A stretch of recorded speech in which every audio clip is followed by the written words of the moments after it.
Most of us were programmed to go get a job versus saying, let's go build a process.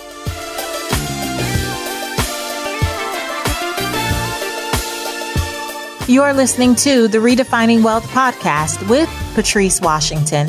In today's episode, I sit down with author and entrepreneur Daniel Alonzo. He believes that the true power of passive income is the independence and freedom it creates. Hey there, this is Patrice from patricewashington.com, where we chase purpose, not money. Welcome back to another episode of Redefining Wealth. If you are new to this community, then your first big welcome from me, your host, Patrice. I am super excited to have you here and to invite you into this community where we believe that wealth is more than money and material possessions.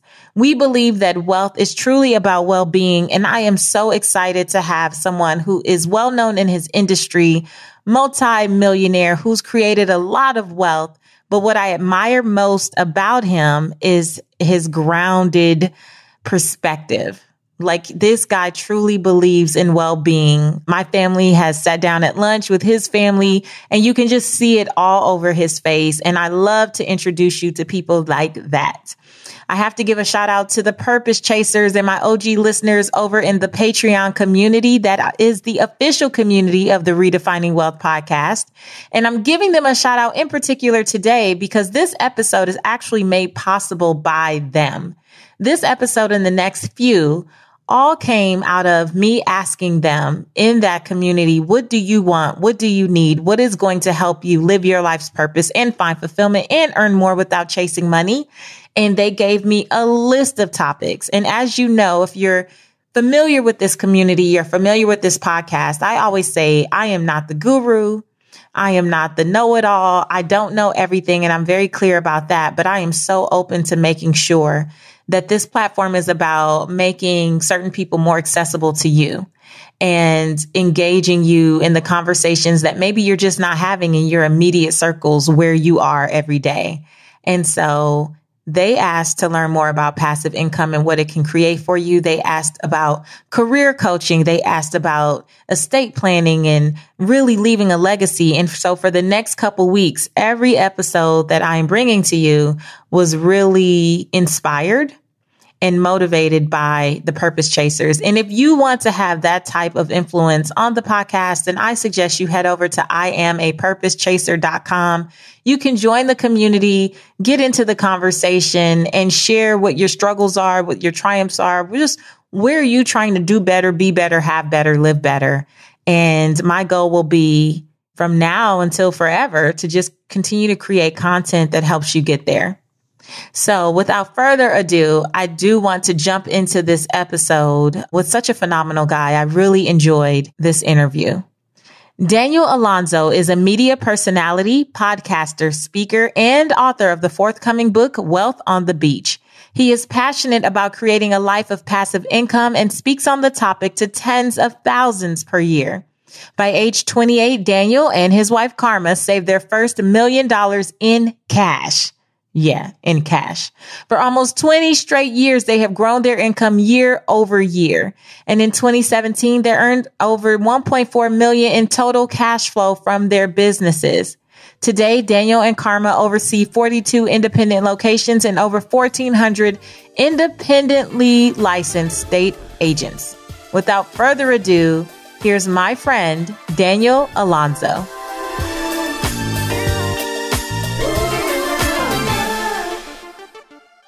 Welcome to the Redefining Wealth podcast, Daniel. What's going on, Patrice? How are you? I am fantastic. And I am so excited about this conversation. Now, ever since I met you at Tim Story's event, I have been looking forward to having this conversation with you. Well, I'm excited. No, you're not as excited as I am. So I first have to say that it was such a pleasure meeting you at Tim Story's event. And my audience is very familiar with Tim. He's one of the favorites on the podcast. But you had an opportunity to share a bit of your story. And then I met your phenomenal wife, Karma.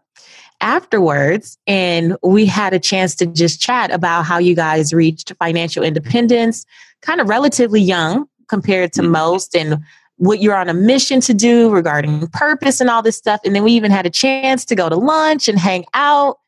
And my husband adores your family, and you guys don't know it yet, but you're going to be best friends. You don't know it, but we just try to go down with all this traveling.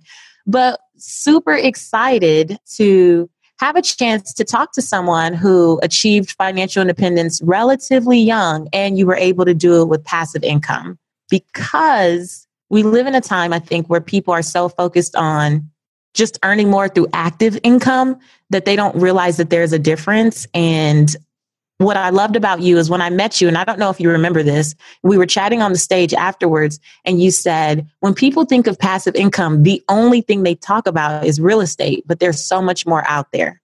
Yeah, I mean, there's just so many other ways to make money. And the thing about it, though, is if you look at passive income, I mean, if you look at the definition, I mean, passive income is, technically speaking, it's really geared towards like real estate. And a lot of people look at real estate and of course, limited partnerships and things like that. And, you know, you could get technical about actual active and passive, and it could be a real drawn out conversation, especially with, if we had a CPA on right now, they could really get it technical. So, but I want people to realize that there is a better way. And we're going to talk about that better way today, but I want everybody to kind of hold that in their mind, that the way that we were raised, you go to school, you get a good job with benefits, you work for 40 years, hopefully you have a little 401k or a pension at the end, you live out the rest of your life, next 5 or 10 or 15 years, hopefully, and you die. And that's the way that 95% of America is going to do that right there. And they think, because we were programmed as young children, they think that that is the only way. And I'm here to tell you that there is a better way. You know, when we went to lunch that day, my husband and I talked about it. I keep saying my husband like you don't know Gerald. So Gerald, I love Gerald. Gerald and I talked about it quite a bit. And I shared this with you at the table that as I get older, Daniel, quite frankly, it is scary to me how much I have to show up in order to get paid. Like when I think about the percentage of my income, which is active income, and I do invest in real estate and I own apartment buildings and all this stuff, but still, the amount of my income that comes from having to actually perform services and show up someplace. Like I have to coach someone to get paid. I have to show up on television to get paid by that brand or that sponsor, or I have to show up to the speaking gig to get paid. And that is a majority, quite frankly, of my income. And the thing that I loved about what you were talking about is how from a young age, you were able to kind of break free of that mold kind of quickly, because you got started in your business at what, 20 or 21 or something? 21. Yeah, 21 years old. But you were supposed to become a professional baseball player. So tell us that journey. Like, how did that all? I don't know necessarily. I mean, with all transparency, I don't think I was going to ever become a professional baseball player. But I played baseball since I was 4 years old.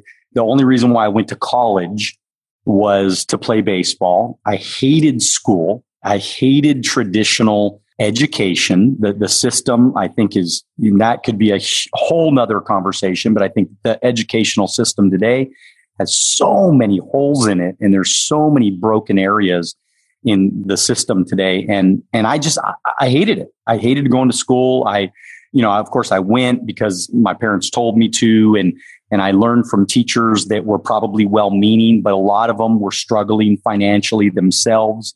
So it was very hard for me to take them seriously. And then at 14 years old, I was out with a friend of mine. I was a bad boy. I mean, I was, you would consider me a bad boy growing up. Me and the principal, vice principal, we were best friends. I mean, I was in the office every week and we had lots and lots of conversations. I got in a lot of fights growing up.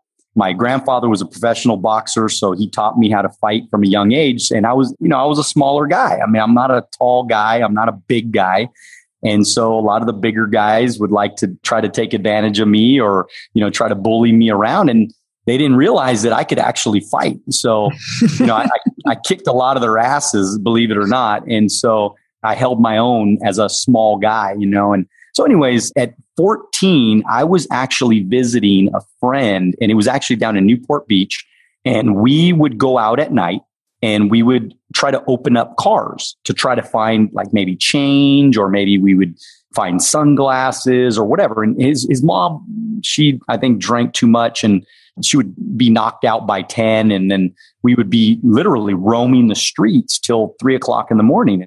And so anyways, one night we go out and I open up a van actually. And I still think to this day, there was somebody probably sleeping in the van, but I saw a boombox radio. So now I'm dating myself here. You know what I'm talking about, an actual boombox radio with a tape cassette in there. I think it was a double tape cassette maybe, but I grabbed the boombox radio. And by the way, I still have the boombox radio today. I stole it. Yes, I stole it, ran like the wind. And I mean, I hit the jackpot. This was like winning the lotto. And I get back to my friend's house and we're looking at the radio and we're looking at the cassette tape. There was a cassette tape in that radio by Jack Canfield. And it was one of his first ever, it was called Self-Esteem and Peak Performance or something like that. And I mean, it changed my life. I mean, not that I did everything it told me to do right away at 14, but I still have that tape today. I still have the boombox radio today. And I learned from that tape. And it was like a series of like 9 tapes, but I only listened to one. But that one tape I listened probably 100 times. And it talked about asking for what it is that you want. That was like the main thing. I remember him saying, all right, everybody, and he's talking to an audience. He's like, everybody, write this down. Ask, gas, gas, gas, gas, gas, gas, gas, gas, gas, gas, gas, gas. And he still does it today, I think. And Jack Canfield, of course, Chicken Soup for the Soul. And I never forgot that. I never forgot that you have to ask the world for the things that you want. And of course, the Aladdin Factor is one of my favorite books of all time as well. So anyways, that happened to me. That was what got me on the road to changing my life. Wow. Okay. I didn't know you were a little thief, Daniel, but that. Yeah. I can hold it. Yeah. We all have our story, right? So Then fast forward to about 21 years old when you get introduced to the business that you're still in to this day. How did that happen? I had a lot of, 5, 6 best friends, my little crew that we used to hang out with in high school. And one of the guys that was my best friend, he had got introduced to the business. And I mean, he just wouldn't shut up about it. I mean, he would tell me about it every single day, every week. I mean, I had zero interest in doing it. I just did not see it. I did not see myself as being like a salesperson. I didn't see myself as being in financial services. Now, another little side story. I mean, I actually was never really good in math. I mean, math was probably my worst subject. And so for him to say, hey, you're going to go into financial services, I thought he was joking. I'm like, I hate math. I don't want to be in finance. Zero interest in working numbers all day. So anyways, bottom line is he talks to me about the business. I show up to this event and this guy is on stage. He sounds like an infomercial, 4:00 in the morning. I'm going to get wealthy and change my life and do all these great things and travel the world and build residual income, passive income, and all this stuff. And I remember sitting in the front row and I'm like, Patrice, there's no way this could be real. I mean, all that kept going through my mind was, this is bullshit. This can't be real. There's no way it could be real. And then it just clicked in my head. I said, wait a minute. I said, this guy was I think he was a grocery store manager that quit being a grocery store manager. He made like $70,000. Now, this is 20 years ago, so that might be over $100,000 in today's dollars, but he made $100,000 his first year in business.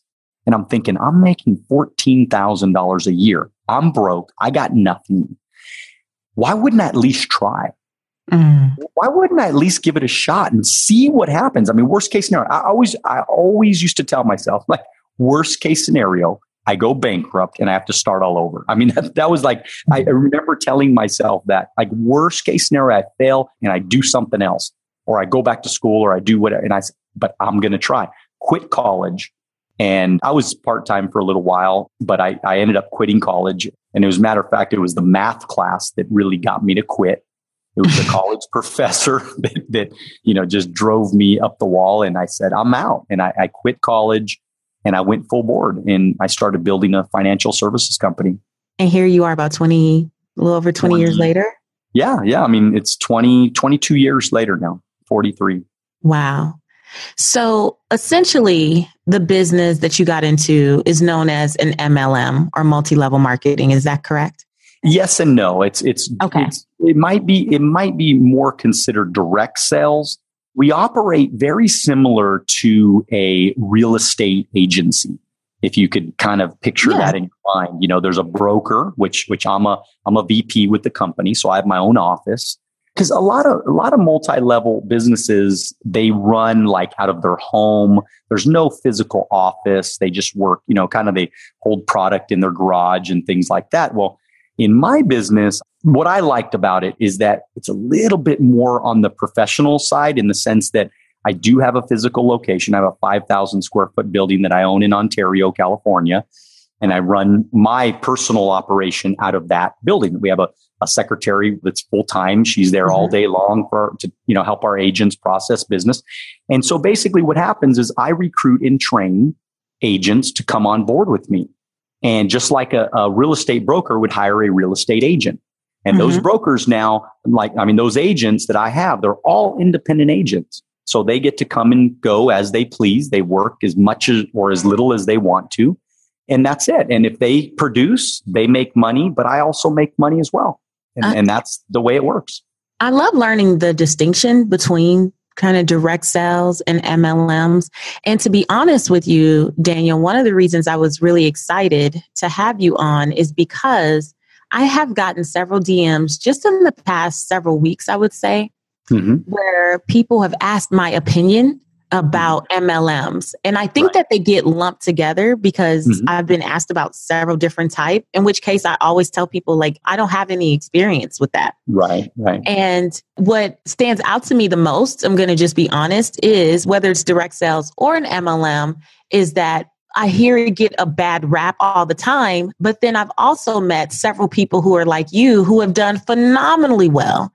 And it really is hard to distinguish between why it gets such a bad rap. And then there's people like you that are out there. Like, why do you think that is? Or what happens to create that kind of dysfunctional view of this type of business? I think that it has to do with look, it's just like anything else. I mean, there is no get rich quick scheme in the world. I mean, ultimately, the reason why Daniel Alonzo became successful at my business is because I loved the business. I mean, once I figured it out and I figured out that I was actually adding value, I had a major purpose. I had a major crusade that I was on. I was correcting an injustice. I was making a difference in so many people's lives. When that happened to me and I started to feel that, I, of course, just gave everything I had to it. So I think it's like with anything else. I mean, people, they get involved with a multi-level, or they get involved in anything. I mean, people start car detailing businesses and they're all excited in the beginning, but it's really not what they love to do. So they never go try to get great at it. I mean, I was up early in the morning studying scripts, listening to tape cassettes.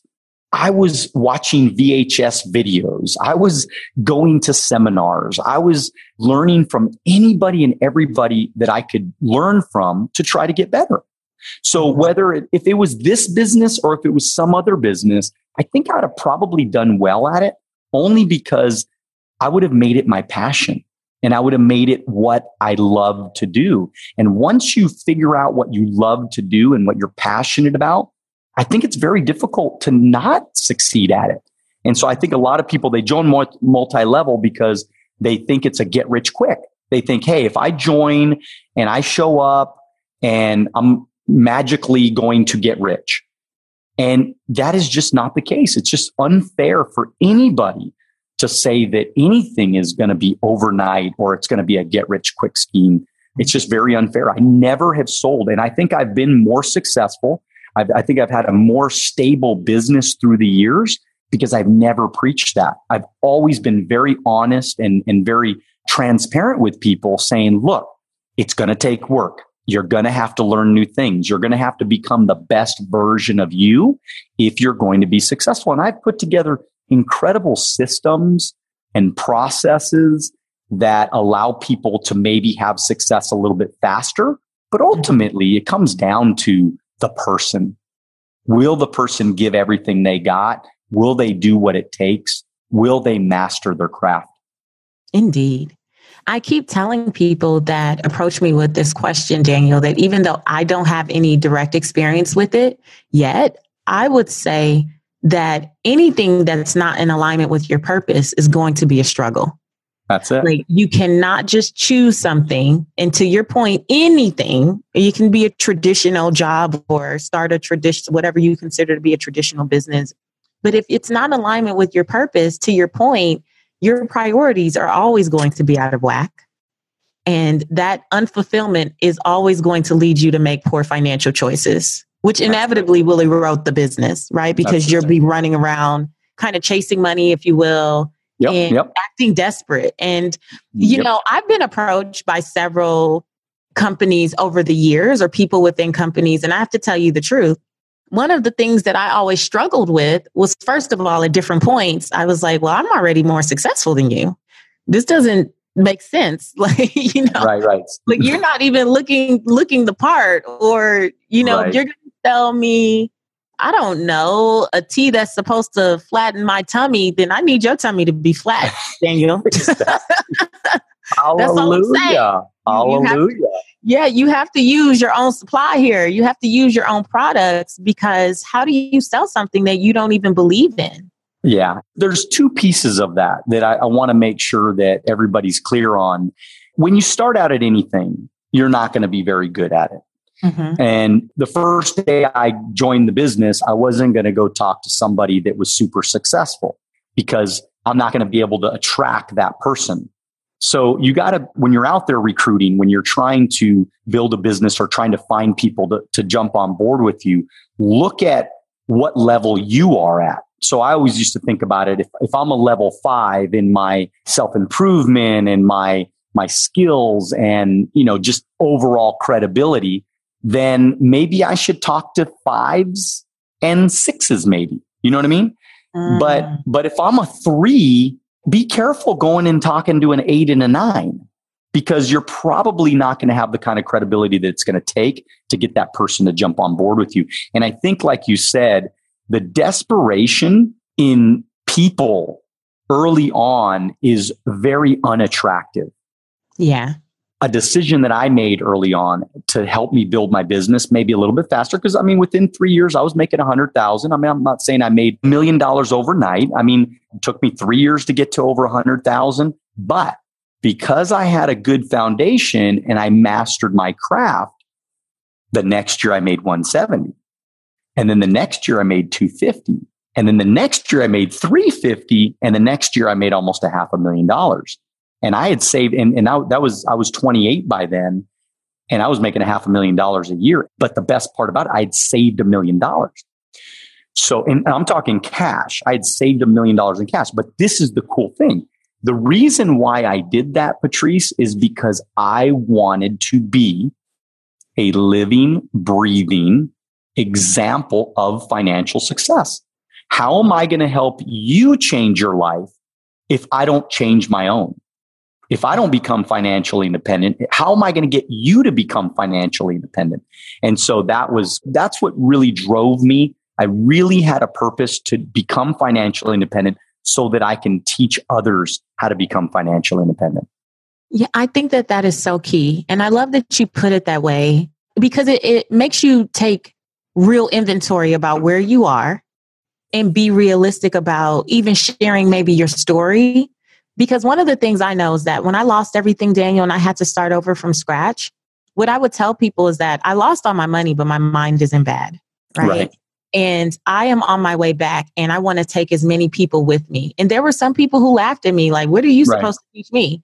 And then there were some people who were like, oh, I'm with you. I believe you because I haven't been back. I've never been there. So, I'll go with you. And so it's been a journey, but I was also very realistic about where I was. I wasn't coming to people like someone who was on a mountaintop. Right. And I still don't, quite frankly, approach people like, I'm on this mountaintop and you need to get to where I am. It's like, no, I was like, I am on a journey. Here's where I am in the journey. Here are the things that I've learned. And I just want us all to be better. And I'm going to share. If you're willing to listen, let's all go.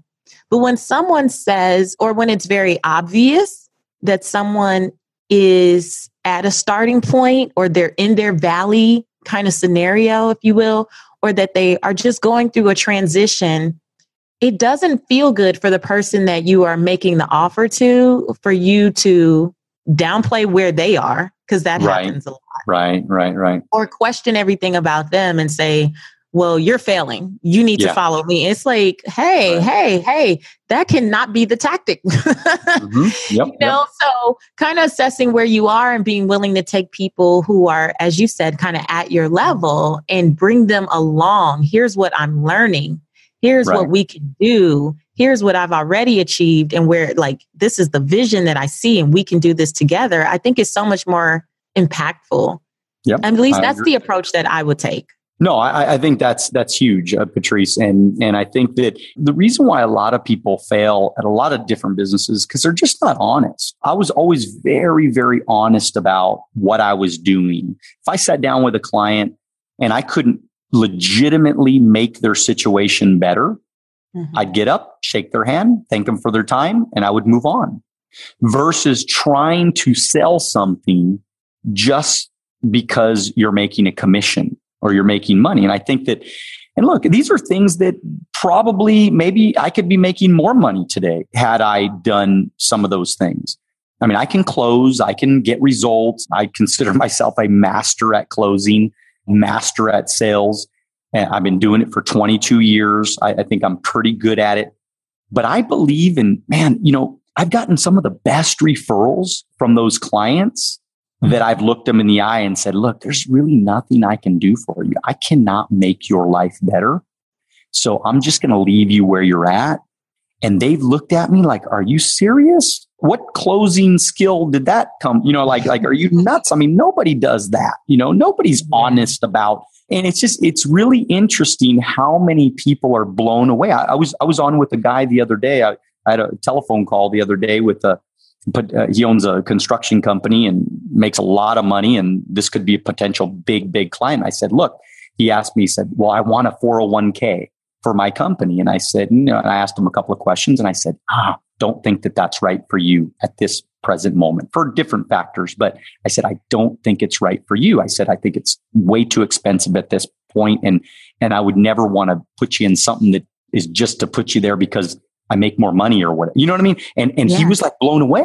He was totally blown away. He was like, are you kidding me? He's like, he sent me all his email information. He was like so excited to work with somebody like me because he knew I had character. He knew I was going to take him to where he wants to go in an honest way.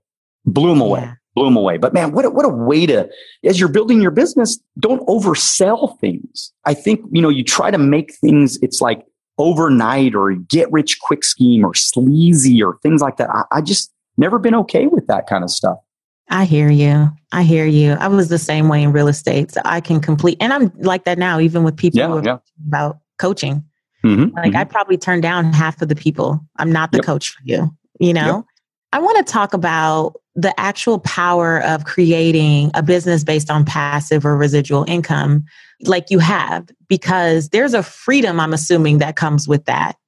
And I think that's also something that needs to be considered because, again, very different from me, where so much of my income is based on active income, where I must show up. I don't feel like I have the same level of freedom that you and Karma probably have. But that's my desire for not just myself, but for my audience. I want people to understand more about that. Well, I mean, I just think that, like I said, there is a better way. And whether it be my business or whether it be some other company out there. I think that a business like mine that is it doesn't cost a lot of money. I mean, it's like a franchise. I built a franchise that it's almost like if you think of McDonald's, McDonald's has thousands, 20,000, 25,000 outlets or whatever. And of course, the guy that owns McDonald's doesn't have to work anymore. He's golfing, he's with his family, he's helping charitable organizations, he's humanitarian, philanthropist, whatever you call it. And so gets to do the things that he wants to do because he's built a business with distribution. And that's the key, is that most of us were programmed to go get a job versus saying, let's go build a process.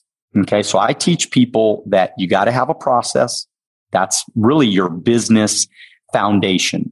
That means your system. That means how to say it, what to say, who to say it with. Mm-hmm. And then you have to duplicate it. And how do you duplicate it? You duplicate it through systems like technology. When in 1999, I became a VP, I opened up my first office. First thing I did. And again, here you go with the dating again. My first thing I did was I recorded my first night presentation on an audio cassette. So I sat there with one of those big, remember those tape recorders where you have to press both of the buttons at the same time to record and play at the same time? Well, I was the master of the mixtape on radio. Absolutely. So was I. And so me and Karma were sitting in our 1,200 square foot condo on our IKEA kitchen table. All right. That was our dining room table. Okay. You couldn't open up the refrigerator and cook at the same time. Okay. That's how small the kitchen was. Okay. So we're sitting there and we're recording my first night presentation. That was the beginning of duplication. Is I put together processes, manuals. Eventually they became CDs and DVDs and websites now and YouTube channel and podcasts now and all these different. And so all it's been a duplicatable process that I've built, just like McDonald's sends you to McDonald's University or In-N-Out University so that you can learn their systems. All of my agents, they come in, they learn exactly what to do, what to say to give them better odds that they're going to have success in our business. And then I sold a dream. I sold a vision of what is possible. If they show up, if they bring people, if they set up appointments, if they believe in what we do, if they get their partner involved, if they try to follow if they have a do it now attitude, if they do these certain things over and over and over, and then get other people to do those certain things over and over again, that's when you start developing leaders that started to produce other people, and it started to take off. And the business started taking on a life of its own. And that's the key right there, is when you build leaders, that's when your teams start to take on a life of its own. And it grows with or without you. See, Ray Kroc built McDonald's. It still grows today, and he's not even here anymore. And it's still growing. That's my business. That's my model. And so because of that, we now have the freedom of time and the freedom of money. I mean, there's a lot of CEOs, Patrice, that make a lot of money, but they don't have a lot of freedom. Mm-hmm. There's a lot of homeless people that have a lot of freedom, but they don't have any money. So when you build a team and you build a process and duplicate it and teach other people how to do what you do, I mean, that's the work right there, is duplicating those habits and then selling a vision of what could happen to people if they do what they're supposed to do. That's when the massive residual income starts pouring in. And that's what happened to us. I love that. Freedom of time and money. Mm-hmm. Freedom of time and money. And there's a big thing right now in the personal finance industry. There's a movement which refers to financial independence and retiring early. Mm-hmm. And the thing that I find so fascinating about you is that the more I talk to you and get to know you guys, you have all of this residual income, you have the freedom of time and money. And honestly, Daniel, you probably don't have to do as much as you do. Like, you started a podcast, you're writing your first book, right? Right. Is it your first book? First book. first book, Wealth on the Beach, and you have all these things going on. And there's this whole debate about what is the real purpose in financial independence? Is it really just to retire early and do nothing? And for me personally, in my early 40s, I could not imagine sitting around and doing nothing. What was the point of financial independence for you? Obviously, it was the freedom of time and money. But what does that really mean for the larger purpose of Daniel Alonzo? Well, look, when I was 21, all I wanted to do was retire at 30. That was my purpose. Okay. I mean, honestly, when I first started in business, that's all I thought about every day. I worked night and day because I wanted to be retired by the time I was 30. That's all I thought about. And then one of my big mentors, I guess you could call it, in life is Tony Robbins. And I've been to several of his seminars. I have an aunt that was in one of Anthony Robbins's infomercials, believe it or not, years in the 90s, in the late 90s.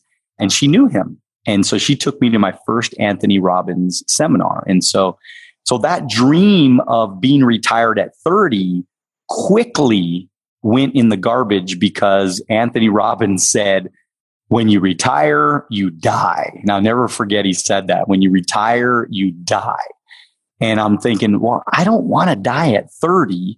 And so, so I better figure out something else, and so anyways, it was my mission to build financial independence. Financial independence to me is that freedom of time and money, is to have the freedom to work, to deliver myself and serve the world. I've always been a servant. And so when I got to financial independence at 28, because technically $1 million in cash at 28, if that's invested, if we could have got a 10% return, that would have generated $100,000 a year. That was, a lot of years ago.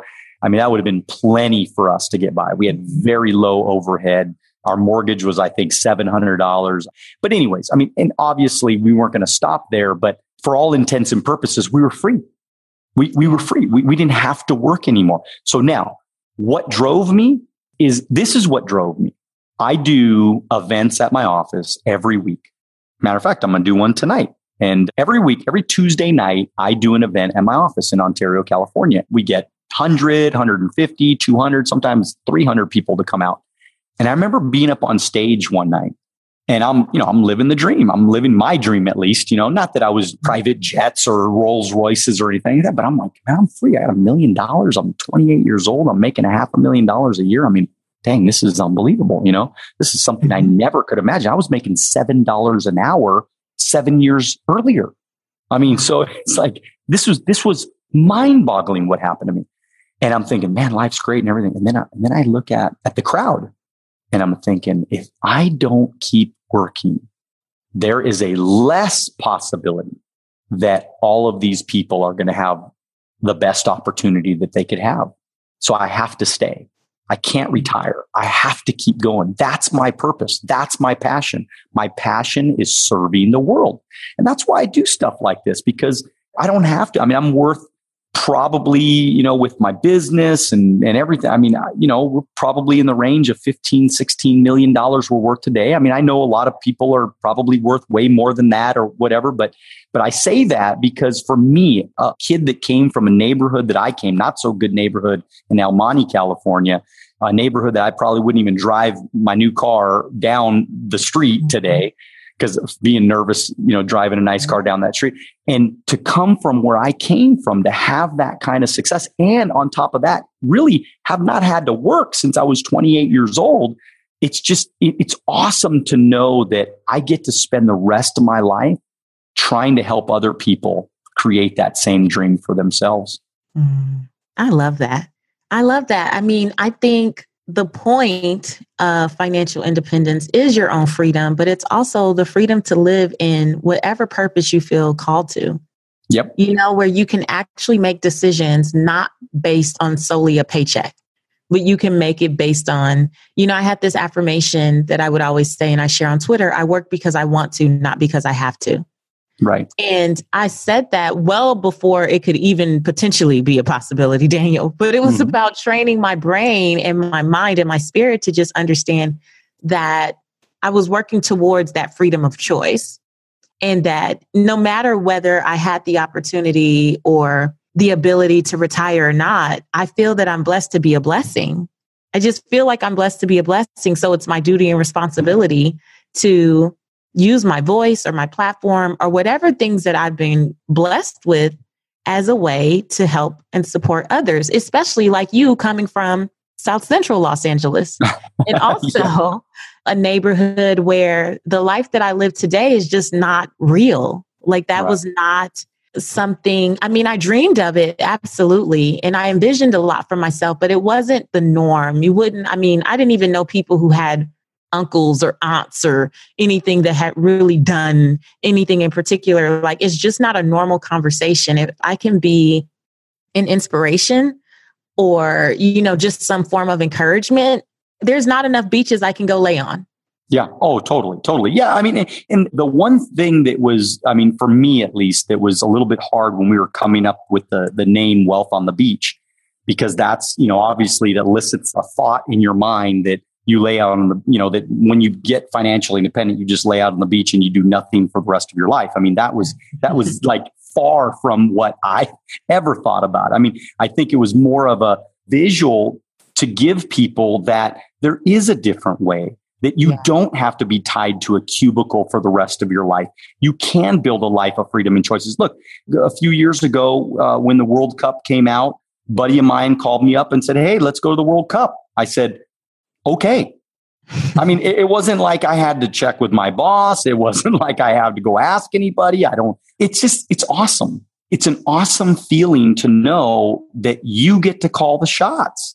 We're a big supporter of City of Hope, and we love to go to their auctions, and we actually love to go to, if anybody has a silent auction they want to invite me to, I love to go to silent auctions. I love donating, and look, that's a big part of our charitable giving is giving, to different organizations through like silent auctions. And I love sports memorabilia, and Karma likes bidding on stuff, so it's like, it's a perfect combo, and we have fun with it, but it's just like, there's so many cool things that you can do. I mean, I remember years ago, me and Karma, we would adopt little kids, we would weekend, and we would take them out, and it was like some big brother and big sister program that we used to do. And, we used to get to do that. And our kids have always gone to they did till I think 5th or 6th grade, they went to a private Christian school. And anytime they would need something, they needed cameras, somebody needed to go to the trip, but their parents couldn't afford it. And they'd always come to us and say, "Hey, can you guys pitch in?" "Hey, no problem. Write the check. Let's do it." I always wanted to be the person. Even today, my mom, sometimes because she helps me with my bills. I love my mom. She's an amazing, amazing lady. She has helped me so much through the years, making sure that my business is run correctly, and she looks out for me, and she goes to the office. And I also pay her to be grandmother too. So she gets a little bit of that too. But it's awesome that you're able to do those things for the people that you love. And my mom, sometimes she'll look at because I have all my accounts in Quicken, and we run a tight ship. I run my business like a business. I run my financials like any other business in the world. And I don't take it very lightly. I'm very, very serious about making sure we manage our money in a responsible way. We've been too much is given, much is required. And so I feel like I have a big responsibility not to be wasteful, not to make bad choices financially. So anyways, with that said, my mom, she'll look at my accounts and she'll go, "Wow, that's a lot," and she'll say, "You need to just go spend more." Or she'll say, "Why do you save so much?" And why, or whatever, and in a nice way. I mean, she does it in a loving way, like, "Hey, go treat yourself more. You should be doing more treating of yourself versus saving so much." And I said, "Mom," I said, "you don't understand. One day you might need me. And one day somebody in our family might need me. And I want to make sure that I can write the check. I want to make sure that one day our family's okay. I want to make sure that one day if my Ava, my daughter, or Max needs an operation, that I can come through. I don't need to buy the $500,000 car right now. I don't need to buy the $10 million home right now. I don't know what's going to happen in the future, but what I do know is that I want to be responsible because I have a lot of responsibility. I want to make sure I do it right. And that's why I keep going. That's why I keep trying to help people. That's why is because I have a responsibility as a father, as a son, to take care of my family if God forbid ever something happened. And hopefully nothing like that ever happens. But I'm going to make sure I'm going to position no matter what to be able to take care of things that need to get taken care of. Man, Daniel, I felt that. I felt that. I felt that. I can relate to it and I respect it so much. I really do. Oh my goodness. This was good stuff. Before I let you go, we do what we call here Redefining Wealth Rapid Wisdom Questions. I'm going to ask you 3 questions in a statement. And you just tell us the first thing that comes to mind, okay? Okay. First thing is, how do you define success? Servanthood. I don't think anyone said that before. Very good. Instead of leadership, it's fellowship. I believe you got to be a great follower before you'll ever be a great leader. Okay, you have to tell us a little bit more. Okay. So look, everybody wants to be the leader, but in any great cause in the world, any great event, any great company, there has to be people that follow. So I am a servant to the people that I work with, and I try to make their lives better. I try to push them up. I try to help them become successful. So I am following other people. Even though I'm the leader, I'm still following people. I'm still accountable to people, still trying to help people above me, as well as lead the people below me. So it's called fellowship. So you have to be a great follower before you're going to become a great leader. I love that. Oh, that was good. Okay. How do you define wealth in 3 words or less?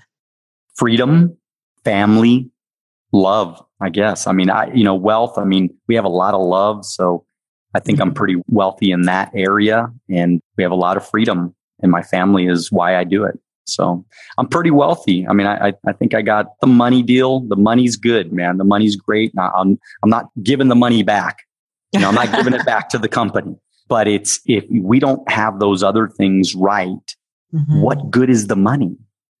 That's right. If you ain't got the love of your family and you ain't got the love of your kids, and man, think about it. Your kids are watching you. You got to make good choices. That's right. Love it.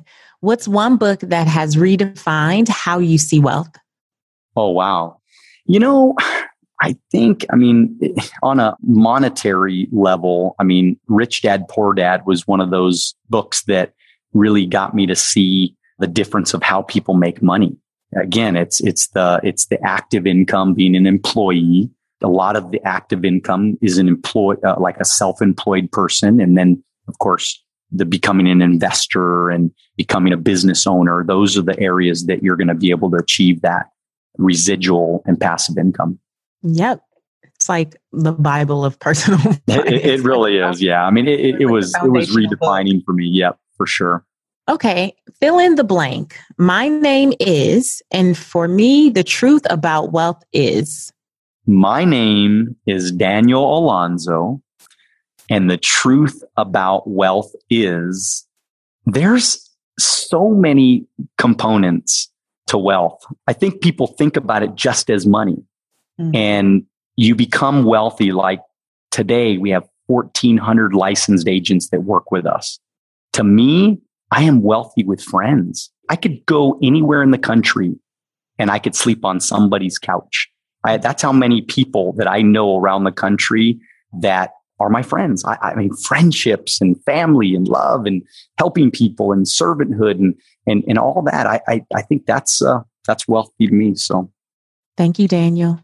You're welcome. Thank you so much. I know that the audience is going to be blessed. And I definitely think that you've planted the seed for folks to have a different perspective of something that maybe they haven't really been engaged in, or they've been considering, or they just heard some not so nice things about, and they have an opportunity to see the true heart of a servant in this type of space. Like what this really looks at and what drives and motivates someone in this space, because it's not just money for you. Although you've, created financial independence, it's bigger than that. And I hope that people can see that it's bigger than that there's a purpose behind it and not be kind of thrown off by any other stuff they've heard. And that's really what I wanted to come across today. So I appreciate you so much. Well, I appreciate you. Thank you for having me on.